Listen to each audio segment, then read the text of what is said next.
Before the actual introduction to today's video, I would love it if you would subscribe to the channel. It would mean loads to us if we got 100 subscribers. It's only a bit of fun. I don't publish very often. Please don't feel like you have to put notifications on. But if we got to 100 subscribers, that would be pretty mega. So thank you for watching today's video. And please, if you wouldn't mind subscribing, that would be ace. Thank you. Hello and welcome to another edition of Matt's Car Chat. Today I'm going to be taking you around my magazine collection, a selection of my first issue car magazines, and also a walk through the history of Evo Car magazine and the associated issues that have come with it. I hope you enjoy. So this is a collection of my car magazines so far. So what you're looking at now is every single episode of Evo that has ever been printed. Down here are all the modern classics magazines that sadly finished during lockdown. On that side is Ferrari World, which was a magazine that I collected as a child. Over here, a more modern magazine, Road Rat. Down here, this is the second iteration of Performance Car that ran from 2008 to January 2010.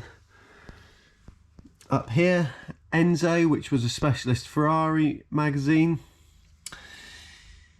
This selection of auto cars is almost all of the Driver's Car of the Year issues that I'm currently collecting.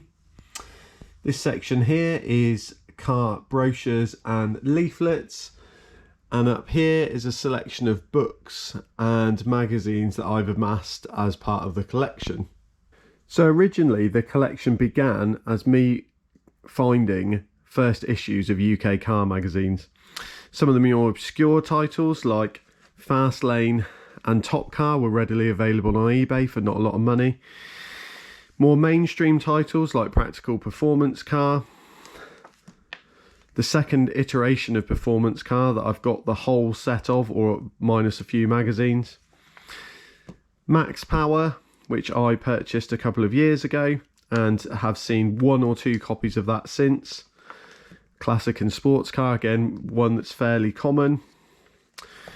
Road Rat, the most recent iteration of the first magazines that I've collected.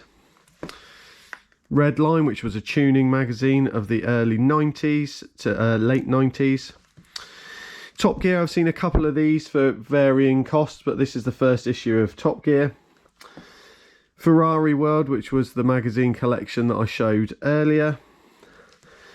Small Car, which then went on to evolve, I don't know if you can read that, next month, Don't Miss Car magazine packed with fascinating colourful features. That evolved into the car magazine that we know today. Practical Classics, again, which is another fairly common one and not a difficult first issue to find. Enzo, the specialist Ferrari magazine that you will have seen the rest of in the set. Again, modern classics, which I've got the full set of. Top Marks, which was the high-end version of Auto Trader, and that's issue 1 from 1994.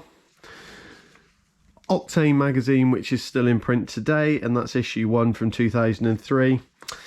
And this one is the first issue of the original Performance Car from 1983.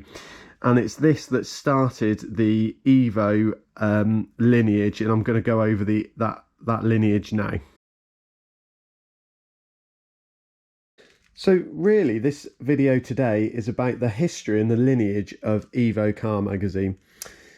So Evo came out of the back of Performance Car closing. So this is, like I showed previously, issue 1 of Performance Car in 1983.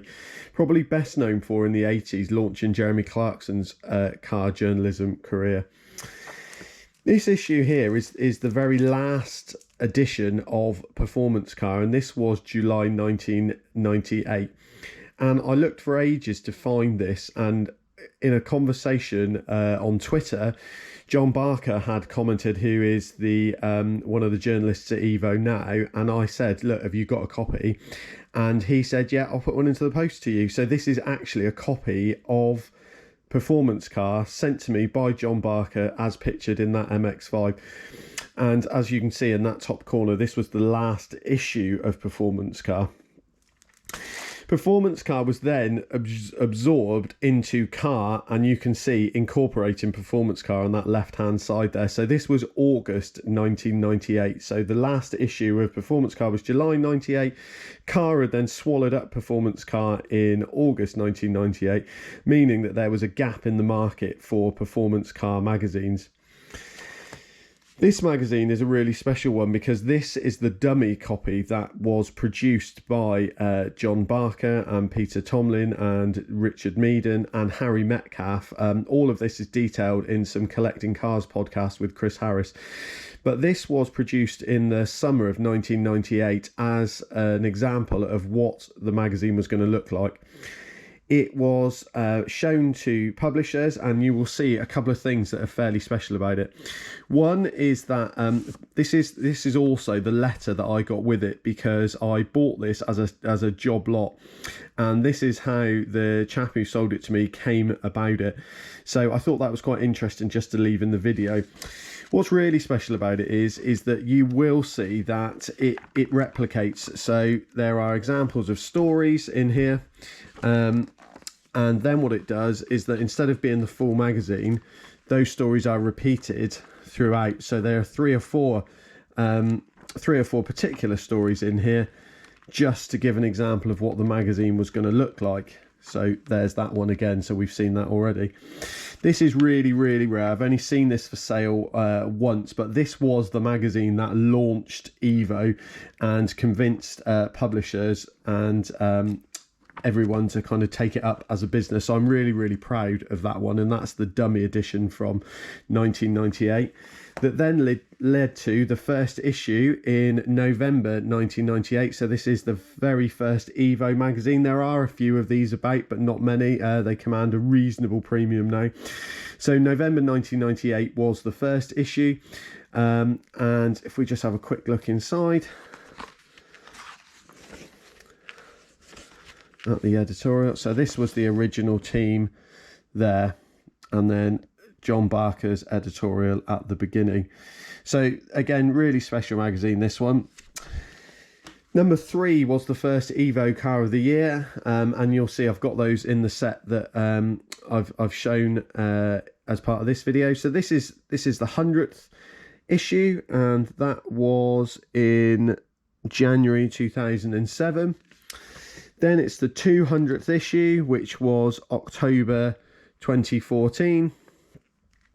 And then this year in 2022, it's going to be the 300th issue. So I thought it was the right time to kind of go over these magazines. I've also managed to pick up some Evo memorabilia over the years. So this is a photo book from some selected shots, which I thought was quite cool. And I've picked up most of this sort of stuff on eBay.